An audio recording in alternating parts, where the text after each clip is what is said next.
Welcome, brothers and sisters, to the first episode of the 80 Prophecy Report, where we review current news and events and their connection to biblical prophecy.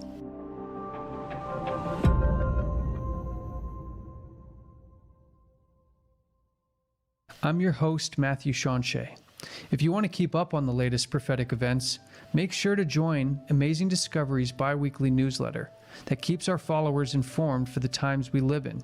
You can join for free just by heading over to welcome.amazingdiscoveries.org.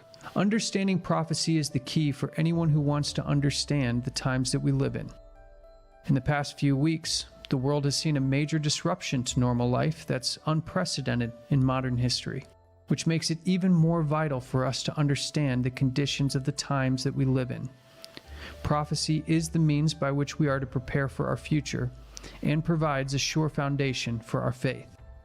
As Jesus stated in John 13:19, "Now I tell you before it come, that when it come to pass, ye may believe that I am he."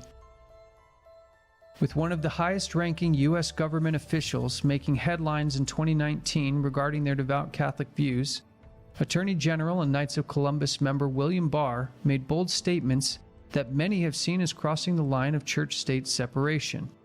In a call for, quote, moral order, Barr made policy decisions based on his desire to spread his Catholic faith using his government position. Prior to Barr's nomination, he appeared at a Senate hearing where objections over his nomination were made based on his membership in the Roman Catholic Order, the Knights of Columbus.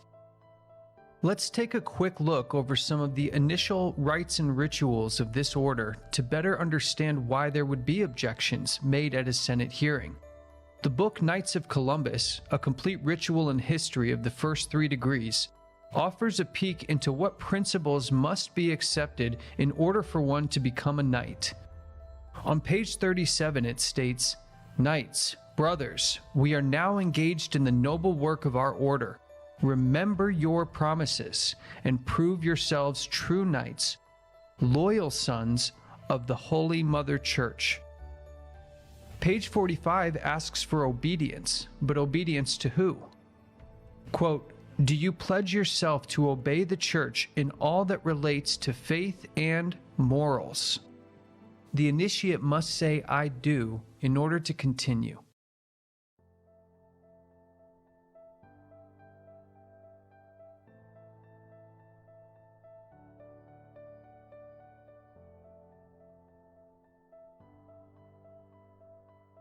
Page 85 states, "As Knights of Columbus, you must be leaders. You are sons of the old Mother Church, who is the divinely appointed Mother of men." But the most chilling part is found in how the order is conducted internally. In true accordance with military and fraternal usage, superiors are to be looked up to as guides and to be obeyed in all things pertaining to the discipline and welfare of the order. That is to say, if a superior in the order gives you a command, the lesser is obligated by oath to comply without question. In an article from CatholicNewsAgency.com, it points out one of the glaring issues with Barr's nomination. As a member of the Knights of Columbus, Barr, as a part of his initiation into the order, pledged an oath to protect the interests of the Pontiff of Rome. The Senate questioned where his loyalties would lie. The article states, quote, "A practicing Catholic and a member of the Knights of Columbus, Barr said in his confirmation hearings before the Senate Judiciary Committee that he did not believe his faith would hinder his ability to serve as an effective Attorney General." While the nomination passed, Barr quickly showed his actions speak louder than his words. In October, Barr gave a rousing speech alarming even liberal Catholics, stating that secularists were, quote, "a threat to democracy." An article from The Guardian stated, quote, "Prominent liberal Catholics have warned the U.S. Attorney General's devout Catholic faith poses a threat to the separation of church and state." After William Barr delivered a fiery speech on religious freedom in which he warned that, quote, "military secularists were behind a campaign to destroy the traditional moral order." Among the militant secularists are many so-called progressives. But where is the progress? We are told we are living in a post-Christian era. But what has replaced the Judeo-Christian moral system? What is it that can fill the spiritual void in the hearts of the individual person? And what is the system of values that can sustain human social life? The fact is that no secular creed has emerged capable of performing the role of religion. This is not decay. This is organized destruction. Secularists and their allies have marshaled all the forces of mass communication, popular culture, the entertainment industry, and academia in an unremitting assault on religion and traditional values. This term, traditional moral order, is well known inside the Catholic faith. This tradition and definition of morality Barr is referring to is the same as is taught in Catholic doctrine, promoting well-defined religious doctrine from the head lawmaking position of the United States government. But what are some of the morals of the Catholic social teachings? Let's look at liberty of conscience. That is, the right for an individual to think freely for themselves, which is guaranteed in the Constitution of the United States. In his encyclical letter of August 15, 1854, Pope Pius IX stated, "The absurd and erroneous doctrines or ravings in defense of liberty of conscience are a most pestilential error, a pest of all others most to be dreaded in the state." He furthered his thoughts on this, calling for a curse to be on anyone who, quote, asserts the liberty of conscience and of religious worship, and all such as maintain the Church may not employ force.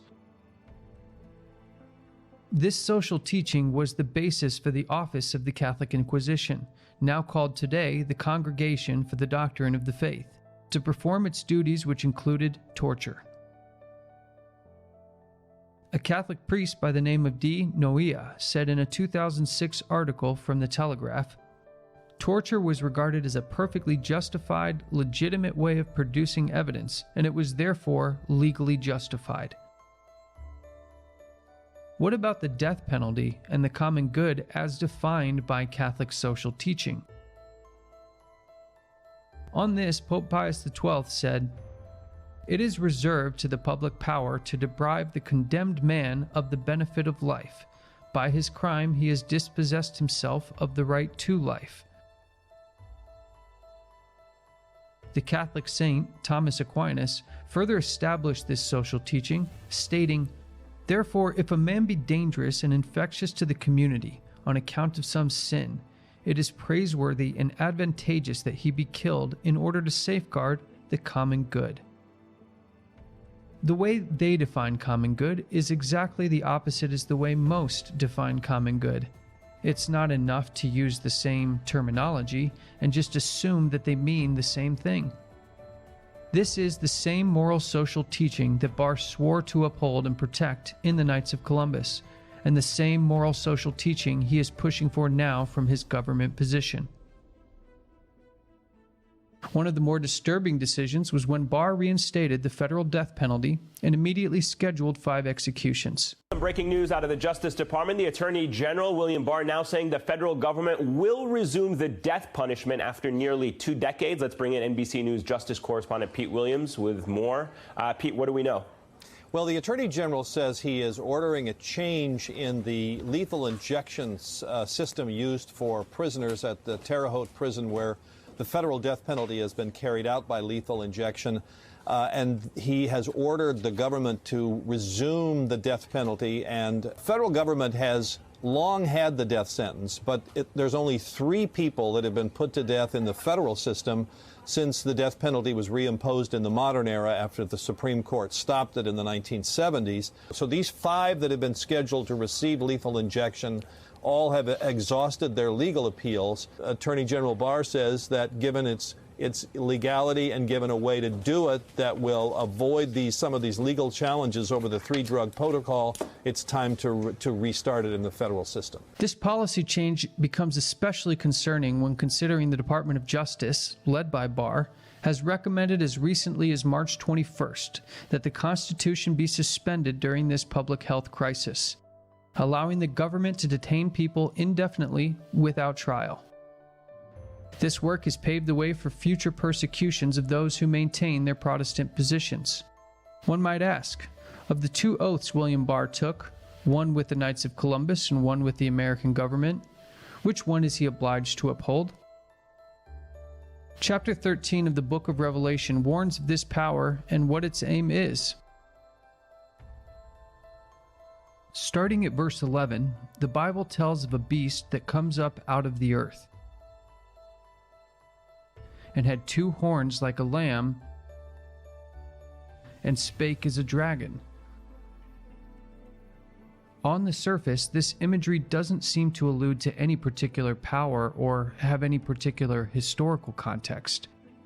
But a deeper study of the 13th chapter of Revelation will reveal a remarkable record of history and offers a picture into the world's future. The beast that comes out of the earth is America.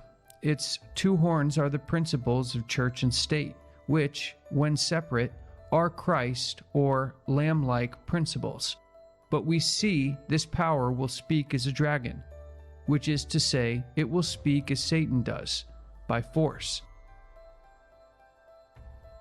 Verse 12 continues, "And he exerciseth all the power of the first beast before him," which the Protestant reformers identified the first beast as the Roman papacy, "and causeth the earth and them which dwell therein to worship the first beast," stating America will enforce a worship system that is based on papal teachings. Verse 13 states how they will get everyone to accept this system of worship. "And he doth great wonders, so that he makes fire come down from heaven on earth in the sight of men." Verse 14, "and deceives them that dwell on the earth by means of those miracles." The Bible shows that deception by means of great wonders and false miracles will trick minds into acceptance. Which goes on to say, "which he had power to do in the sight of the beast," showing this beast has authority, saying to them that dwell on the earth that they should make an image to the beast. This is a copy of what the first beast, Rome, had during its height of power. That is to say, the unification of church and state and the ability to mandate worship. This is the same goal of the Knights of Columbus.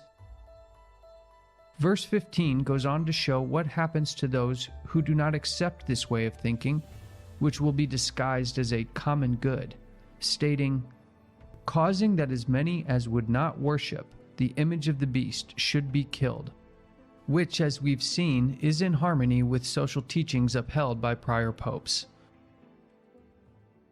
Verse 16 and 17 shows what the culmination of all these events leads to, the mark of the beast. "And he caused all, both small and great, rich and poor, free and bond, to receive a mark in their right hand or in their foreheads. And that no man might buy or sell, save he that had the mark, or the name of the beast, or the number of his name." The Bible predicts the laws of America will be changed to reflect those of Roman theology, and bring about a system of worship enforced by the civil government of the United States.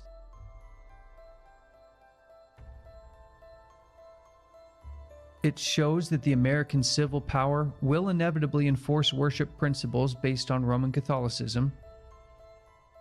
As the Bible states, anyone who does not follow this worship will be killed. Let's take a quick look at some of the prominent roles that Roman Catholics play inside the U.S. government. Along with Barr, 6 of the 9 Supreme Court justices are Catholic.